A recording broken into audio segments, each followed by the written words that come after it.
خايفه ليه؟ اوعدك ان انتي هتتكسري ايدين ورجلين زياده، بس خبطه بسيطه. يلا، 1 2 3.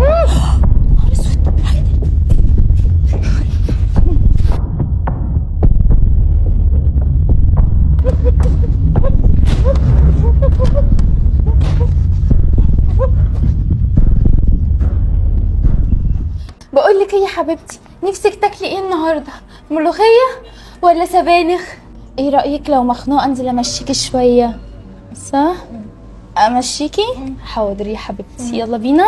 بس عادل يجي نحط له الاكل. انا ايه جيت. ده؟ عادل جه. ازيك يا هدى، عامله ايه؟ ربنا يخليك يا نورة، والله العظيم مش عارف اقول لك ايه بجد. لسه بقول لها عادل يجي بس نحط له الاكل وبعد كده ننزل نمشيها شويه. مفيش مشكله، ماشي. هفسحك النهارده.